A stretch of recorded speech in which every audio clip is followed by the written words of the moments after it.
नमस्कार साथियों, स्वागत है आप सभी का हमारे Khurana study official YouTube channel पर। और साथियों, आपके लिए जो सूचना संप्रेषण और तकनीकी जो आईसीटी का पेपर है, आपका 10वां पेपर होगा। और इसका पूर्णांक की अगर हम बात करते हैं तो ये 20 नंबर का होगा, जिसमें से आपको 8 नंबर पास आउट होने के लिए चाहिए। तो मैं आपको पहली यूनिट में डाल चुका हूँ और आपको ये दूसरी यूनिट मिलेगी। तो टोटल इसमें 4 यूनिट हैं, चारों ही यूनिट का अच्छे से रिवीजन करके जाना है। और मैं आपको बता दूं कि इसमें निबंधात्मक प्रश्नों की पढ़ने की कोई आवश्यकता नहीं है। आप छोटे छोटे प्रश्नों को पढ़कर भी अपना पूरा एग्जाम पास कर सकते हो। चलेगा, मैं शुरुआत करता हूं दूसरे यूनिट की। तो अपना पहला क्वेश्चन आप लोगों के लिए देखेगा। मोस्ट क्वेश्चन ही केवल आपको पढ़ने हैं, बाकी के क्वेश्चंस को आप लोगों एक्स्ट्रा पर ध्यान नहीं देंगे। क्वेश्चन नंबर 1 है कि संप्रेषण एक प्रक्रिया कैसी है। तो संप्रेषण भी एक विचारों का आदान प्रदान होती है, गतिशीलता भी इसमें होती है और दोनों पक्ष इसमें सक्रिय होते हैं, यानी कि उपरोक्त सभी आपका डी आंसर हो जाएगा। क्लियर। क्वेश्चन नंबर अगला है कि इनमें से माध्यम के आधार पर संप्रेषण का प्रकार नहीं है। तो साथियों, मैं आपको बता दूं कि संप्रेषण जो होता है, यहाँ पर ऊर्ध्वगामी प्रकार का संप्रेषण नहीं कहलाता। तो यहाँ पर लिखित संप्रेषण होता है और दृश्य संप्रेषण होता है और मौखिक संप्रेषण भी होता है, लेकिन ऊर्ध्वगामी संप्रेषण नहीं होता। इसका आंसर क्या हो जाएगा? डी आंसर इसका लॉक कर लीजिए आप लोग। उसके बाद में श्रव्य संप्रेषण का माध्यम क्या है? तो याद रखेंगे ग्रामोफोन इसका क्या है? श्रव्य संप्रेषण का माध्यम है। क्वेश्चन नंबर 4 है कि शिक्षण का अनुभव प्रतिमान किसके द्वारा प्रतिपादित है। तो आपको याद रखना है, इस क्वेश्चन का राइट आंसर होगा एडगर डेल्स। क्या नाम है? एडगर डेल्स है, जो शिक्षण का अनुभव प्रतिमान उनके द्वारा दिया गया था, एडगर डेल्स। ओके, चलिए अगला क्वेश्चन आप लोगों के लिए है।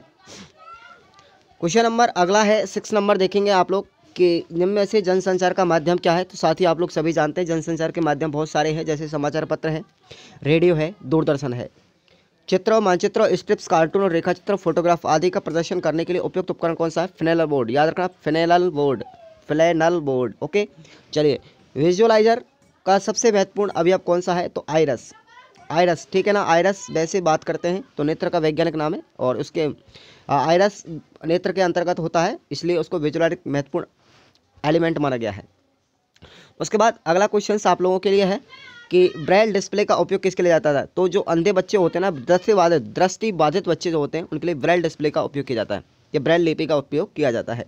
अगला क्वेश्चन है कि वह उपकरण जो दृश्य निर्योग दृष्टिबाधित बच्चों के लिए प्रयुक्त होता है, तो ब्रेल डिस्प्ले, इसका राइट आंसर यही होगा। क्लियर। अगला प्रश्न है कि शैक्षिक तकनीकी में दृष्टिबाधिता के निराकरण के लिए कौन सा उपकरण उपयोगी होता है।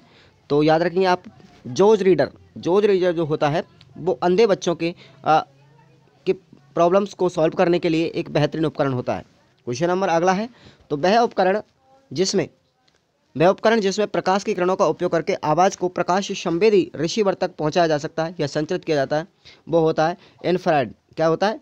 इंफ्रारेड। याद रखेंगे आप लोग, ऑप्शन सी राइट करेंगे, इंफ्रारेड। ओके, चलिए आगे बात करते हैं। अगला क्वेश्चन आप लोगों के लिए, विद्यार्थियों की उच्चारण क्षमता के सुधार में सहायक उपकरण कौन सा है? तो speech recognition program, speech recognition program. Clear.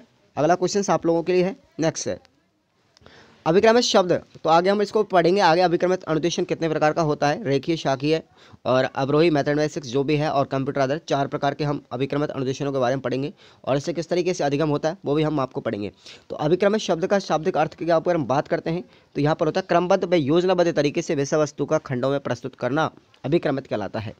अगला क्वेश्चन है कि रेखीय अभिक्रमित अनुदेशन के प्रतिपादक कौन है। तो याद रखेंगे आप लोग, अभिक्रमित रेखीय अनुदेशन जो है वो अपना वीएफ स्किनर महोदय हैं, और यह जो 1954 के अंतर्गत दिया गया था। और रेखीय अभिक्रमित अनुदेशन की बात करते हैं, क्रिया प्रसूत अनुबंधन सिद्धांत वीएफ स्किनर के पर आधारित है। ये आपको फैक्ट याद रखना है।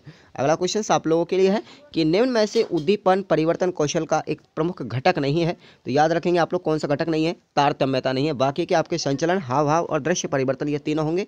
नहीं, कौन सा है? कौन सा नहीं है? तारतम्यता आपको याद रखना है, उद्दीपन परिवर्तन कौशल का घटक नहीं है। अगला क्वेश्चन आप लोगों के लिए है कि कृत्रिम शिक्षण वास्तविक परिस्थितियों का यथार्थ चित्रण करना क्या कहलाता है। तो क्या है भैया? ये अनुरूपित शिक्षण कहलाता है। क्लियर, सी ऑप्शन इसका लॉक कर लेंगे। और क्वेश्चन नंबर 21 आपका लास्ट है ऑब्जेक्टिव टाइप में, कि जब 2 या 2 से अधिक शिक्षक मिल करके कोई शिक्षण करवाते हैं तो उसको क्या कहते हैं? उसको याद रखना, आपको ग्रुप टीचिंग कहते हैं, उसको कहते हैं दल शिक्षण कहते हैं, ग्रुप टीचिंग। ओके, चलिए आगे बात करते हैं। अगला क्वेश्चन, संप्रेषण की परिभाषा अगर आपसे पूछी जाएगी तो आप लोग याद रखेंगे कि संप्रेषण वह प्रक्रिया है जिसमें विचार, संप्रत्य, भावना और सूचनाओं का संप्रेषण, प्रेषण, निर्देशन या परस्पर विनिमय किया जाता है। तो राइट, आप लोगों को याद रखना है संप्रेषण किसको कहते हैं। ठीक है ना, याद रख लेना आप। अगला क्वेश्चन आप लोगों के लिए है कि संप्रेषण दो प्रकार के होते हैं। इसमें दो प्रकार के तत्वों का उल्लेख किया गया है। पहला होता है स्रोत या संप्रेषण, दूसरा होता है संदेश वाहक। स्रोत का कार्य होता है संप्रेषण प्रदान करने वाला, जबकि संदेश वाहक का कार्य होता है माध्यम, और संप्रेषण प्राप्तकर्ता जो होता है सूचना प्रेषित, प्रेषक और माध्यम। तीन चीज़ याद रखना। प्रेषित जो संप्रेषण देता है, प्रेषित माध्यम जिसके माध्यम से हम संप्रेषण करते हैं, और प्रेषित प्रेषक, ठीक है ना, प्रेषित प्रेषक या जो प्राप्त करना होता है। और संप्रेषण याद रखना दो प्रकार का होता है, यहाँ पर शाब्दिक और अशाब्दिक दो प्रकार का संप्रेषण आपको याद रखना है, टाइप ऑफ, ठीक है, संप्रेषण याद रखेंगे आप लोग इसको। उसके बाद अगला डेल के शंकु अनुभव का परिचय दीजिएगा। छोटा प्रश्न अगर आपसे पूछेगा एडगर डेल्स के शंकु अनुभव शंकु का परिचय आपको बता, तो ये 1960 में दिया था उन्होंने। और विद्यार्थी सीखी गई विषय वस्तु को जब अधिक देर तक याद करके सीखता है या याद करके सीख लेता है तब वह कोई कार्य करता है, और इनके शोध के फलस्वरूप अनुभव शंकु का निर्माण किया जाता है। क्लियर। अगला क्वेश्चन आप लोगों के लिए, अनुभव की प्राप्ति के लिए मुख्यतः चार स्रोत कौन कौन से हैं? तो देखिए, एक तो पढ़ करके, सुन करके, देख करके और स्वयं कार्य करके भी हम अनुभव की प्राप्ति कर सकते हैं। अब हम बात करते हैं कि एडगर डेल्स का जो शंकु प्रतिमान है उसके प्रमुख घटक कौन कौन से हैं। तो मैं आपको याद बता दूं, चार आपको प्रमुख घटकों को याद रखना है। एक तो होता है शिक्षण सहायक सामग्री, दूसरा होता है शिक्षण सामग्री की बहुव्यापकता और बहु इंद्रिया में मूल अनुभव का संबंध। नंबर 3 है कि सहायक सामग्री के संदर्भ में ज्ञानेंद्रिय और कर्मेंद्रियों की क्रियाशीलता। और नंबर 4 है शिक्षण सहायक सामग्रियाँ, उसकी प्रविधियाँ इत्यादि। क्लियर। और उसके बाद याद रखेंगे आपको एडगर डेल के अनुभव शंकु में प्रदर्शित कौन सी विधि सबसे अधिक प्रभावी होती है, क्यों होती है? तो आपको बता दूं, वास्तविक और प्रत्यक्ष अनुभव बहुत ही ज़्यादा प्रभावी मानी जाती है इसमें, और इस प्रत्यक्ष अनुभव के लिए प्रयोजन विधि, भ्रमण विधि अधिक प्रभावी मानी जाती है। दो विधियाँ याद रखेंगे आप एडगर डेल के शंकु प्रतिमान के अंतर्गत, एक तो प्रयोजन विधि, एक भ्रमण विधि। दोनों महत्वपूर्ण होती हैं क्योंकि दोनों में बच्चे करके सीखते हैं, ठीक है ना, और प्रत्यक्ष अनुभव के माध्यम से बहुत चीज़ें अधिगम कर लेते हैं, क्योंकि इन अनुभवों में बहु इंद्रियों की क्रियाशीलता शामिल होती है और ये अनुभव सार्थक भी होती है। इनमें पाठ्य वस्तु का शुद्ध ज्ञान प्राप्त होता है। क्लियर। उसके बाद आगे बात करते हैं इंटरेक्टिव जो व्हाइट बोर्ड होता है साथियों। इंटरेक्टिव व्हाइट बोर्ड ये होती क्या चीज़ है? तो एक वृहद आकार के अंतक्रिया उपकरण होता है जो कंप्यूटर से बिल्कुल जुड़ा होता है। ये कंप्यूटर के डेस्कटॉप को इस बोर्ड की सतह पर प्रेक्षित करता है, और जहाँ उपयोगकर्ता एक पेन या उंगली या किसी अन्य साधन के माध्यम से कंप्यूटर को क्या करता है, कंट्रोल करता है। यह बोर्ड किसी दीवार पर या किसी स्टैंड के सहारे स्थापित कर दिया जा सकता है। क्लियर। आगे बात करते हैं, नेक्स्ट क्वेश्चन की बात करेंगे। सीडी या टैप रिकॉर्डर, जो सीडी प्लेयर होता है, टैप रिकॉर्डर होता है, उसकी शैक्षिक भ्रमण में क्या शैक्षिक उपयोगिता क्या है? तो क्वेश्चन नंबर 14 के 4 ऑप्शंस आपको याद रखने हैं इसमें। पहला है भाषा शिक्षण में छात्रों के उच्चारण सुधारने में उपयोगी होता है। उसके बाद शिक्षण जो शिक्षक होता है, शिक्षा में शिक्षक विद्यार्थी और शिक्षकों को प्रभावी प्रश्न पोषण यानी फीडबैक प्रदान करने में बहुत ज़्यादा उपयोगी है। और संगीत शिक्षण में विभिन्न वाद्य यंत्रों की आवाज़ों और रोगों के निरीक्षण में उपयोगी है। और शैक्षिक प्रसारण और महत्वपूर्ण कार्यक्रमों को रिकॉर्ड करके पुनः सुनाने तथा उपयोग या प्रयोग सुधारने में उपयोगी है। क्लियर। उसके बाद अगला क्वेश्चन है आप लोगों का ओवरहेड प्रोजेक्टर की। अगर हम बात करते हैं यहाँ पर, तो देखिए ओवरहेड प्रोजेक्टर के कक्षा शिक्षण में प्रभाव को स्पष्ट कीजिएगा। तो इसकी सहायता से समूह कक्षा को प्रक्षेपित नक्शा, माध्यम, ग्राफिक, सारणी वगैरह आदि इत्यादि में बताया जा सकता है, और शिक्षण को अधिक रुचिकर बनाया जा सकता है। विषय वस्तु को कम समय में अधिक प्रभावी ढंग से बताया जा सकता है, और इसमें शिक्षक का समय की बचत हो जाती है। बात करते हैं अगला क्वेश्चन नंबर 18 बहुत इंपॉर्टेंट है कि समावेशी शिक्षा से आपका क्या तात्पर्य है? तो समाज में विभिन्न रूप से जो सक्षम बच्चे होते हैं उन विद्यालयों में अन्य विशेष योग्य बच्चों को के साथ में जो शिक्षा दी जाती है, मतलब एक साथ जो विशेष योग्य बच्चे होते हैं उनको भी सक्षम बच्चों के साथ में शिक्षा देना क्या कहलाता है? समावेशी शिक्षा कहलाता है। उसके बाद में अगर हम बात करते हैं अनुदेशन तकनीकी, तो इसको हम बाद में पढ़ेंगे अगला विस्तार से। तो आप बात करते हैं श्रवण संबंधी जो निर्योग्यताओं के निराकरण हेतु उपयुक्त होने वाले किन्हीं 4 उपकरण कौन कौन से हैं?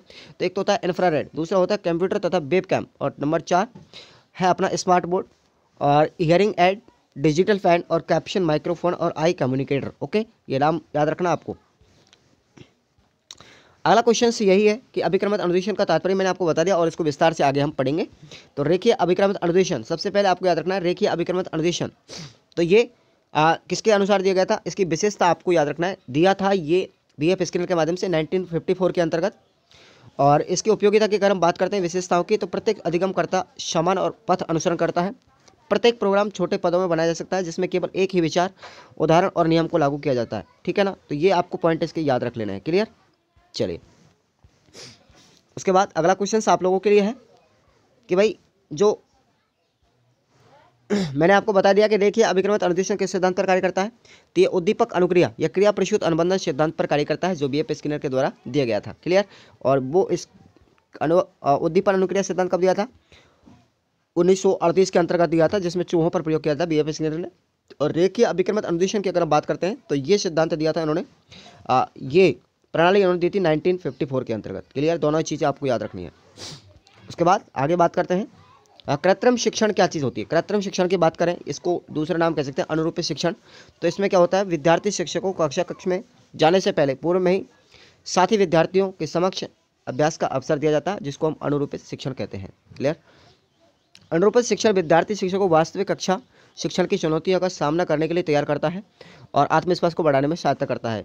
आर्विन 1964 के अंतर्गत उन्होंने बताया कि कृत्रिम शिक्षण वास्तविक परिस्थितियों का यथार्थ चित्रण करता है और अनुरूपित शिक्षण कृत्रिम परिस्थितियों में भी छात्रों को विशिष्ट व्यवहार को विकसित करता है, जिसमें विद्यार्थी और शिक्षक अनेक भूमिका को निर्वाह करते हैं। जैसे हम बात करते हैं यहाँ पर छात्र, पर्यवेक्षक इत्यादि। तो यहाँ पर यह भी आपको परिभाषा है DR क्रैक्सेंक के अनुसार भी आप लोग याद रखें। अब बात करते हैं हम दल शिक्षण के, आप क्या समझते हैं, या टीम टीचिंग को आप क्या कह सकते हैं, ठीक है ना, या ग्रुप टीचिंग बोल सकते हैं, टीम टीचिंग बोल सकते हैं। इसका तात्पर्य क्या है, 2 बार क्वेश्चन आ चुका है 18 और 19 के अंतर्गत, तो आपको याद रखना दल शिक्षण विधि से संबंधित प्रश्न आएगा। ओके, तो आप लोग खुद पढ़ सकते हैं इसको। उसके बाद संप्रेषण की विशेषताओं को आप लोग मैंने बता दिया है। संप्रेषण की विशेषताएं आप लोग और भी विस्तार से पढ़ सकते हैं, तो प्रश्न इंपॉर्टेंट है। और अनुभवों का शंकु किसे कहते हैं, तो एक एग्लर-डेल का जो अनुभव शंकु सिद्धांत है, इसकी विशेषताएं, इसकी उपयोगिता, ठीक है, ये सबको आपको याद रख के जाना है। ठीक है। उसके बाद तो ये प्रश्न इंपॉर्टेंट है, एग्लर-डेल का आप लोग पढ़ के जाएंगे तीनों चारों पॉइंटों को। उसके बाद आगे बात करते हैं रेडियो कार्यक्रम के द्वारा हमारे देश में विभिन्न जो शिक्षा के अंतर्गत किन किन उद्देश्यों की प्राप्ति किया जा सकता है, किसके अनुसार, रेडियो कार्यक्रम के द्वारा। देखो, जनतांत्रिक पद्धति में विश्वास उत्पन्न करना और उत्तम नागरिक निर्माण करना।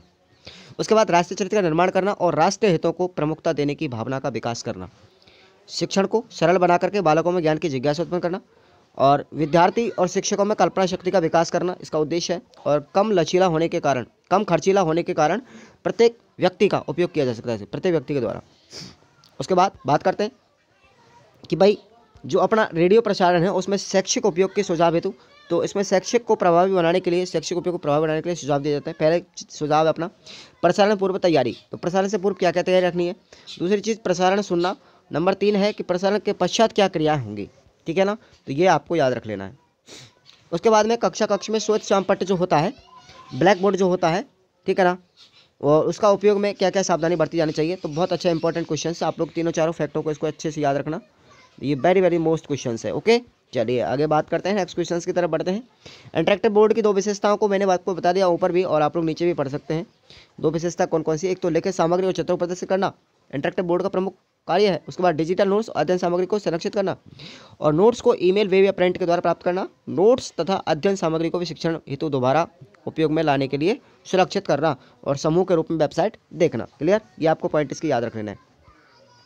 CD प्लेयर के बारे में आपको बता दिया मैंने, CD प्लेयर के शैक्षणिक उपयोग क्या क्या है। अगला क्वेश्चन की लिए बात करते हैं। ओवरहेड प्रोजेक्टर में OHP ओवरहेड प्रोजेक्टर के उपयोग की विधि क्या है, उपयोग किस तरीके से करते हैं। Overhead projector very very most question है, आप लोग इसको याद करके जाएंगे।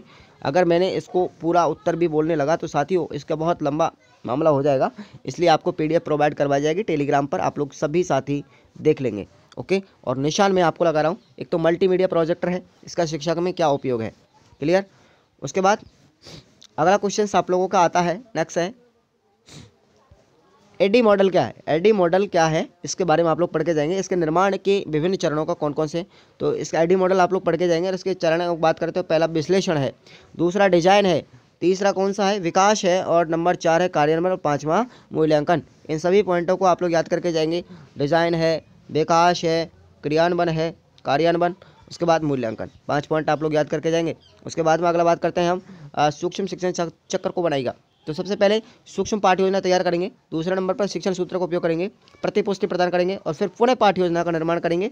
उसके बाद फिर पुनः अध्याय करेंगे, और नंबर अगला 6 है कि पुनः प्रतिपुष्टि, ठीक है ना। तो ये आपको 6 चरण इसके याद रख लेना है। इस तरीके से आपको ये 6 चरण इसके याद करने साथियों। तो देखो, सबसे पहले क्या बनाएगा, पाठ्य योजना का निर्माण करेगा, फिर शिक्षण कार्य करवाएगा, फिर उसको पुनर्बलन या फीडबैक प्राप्त होगी, फिर अगर बच्चे असंतुष्ट है तो पुनः पाठ्य योजना का निर्माण करेगा, फिर शिक्षण करवाएगा, फिर पुनः पृष्ठ पोषण मिलेगा, फिर दोबारा से क्या बनाएगा, पाठ्य योजना का निर्माण करेगा। इस तरीके से इसका क्या बनेगा, साइकिल बनेगा। ओके, सूक्ष्म शिक्षण की विशेषता आप लोगों को याद करके जानी है। ओके, और मैंने अनुरूपित शिक्षण आपको बता दिया है। अगली बात करते हैं अगले क्वेश्चंस की। और अनुरूपित शिक्षण के गुण व दोषों का उल्लेख कीजिएगा। बहुत मोस्ट क्वेश्चन है, अनुरूपित शिक्षण के बारे में आप लोग 2-3 फैक्ट याद रख के जाएंगे। क्लियर। आगे बात करते हैं अगले क्वेश्चन की। देखिएगा, हाँ जी, जो दल शिक्षण है मैंने आपको बता दिया, दल शिक्षण के सिद्धांतों को उल्लेख करना है। एक तो कक्षा के आकार व संरचना का सिद्धांत, नंबर 2 है निर्देशन के स्तर का सिद्धांत, नंबर 3 है शिक्षकों को उसके दायित्वों का प्रदत्त करने का सिद्धांत, और नंबर 4 है अधिगम वातावरण का सिद्धांत, और नंबर 5 है समय तत्व का सिद्धांत और पर्यवेक्षण का सिद्धांत। ये सभी आपको फैक्ट याद करके जाना है। उसके बाद अगला प्रश्न है कि संप्रेषण तकनीकी की परिभाषा देते हुए, मैं आपको निबंधात्मक प्रश्न बता रहा हूँ, टच लगा रहा हूँ मैं, आपको कर लेना याद। संप्रेषण तकनीकी की परिभाषा और इसके संप्रेषण के प्रकार को समझाइए।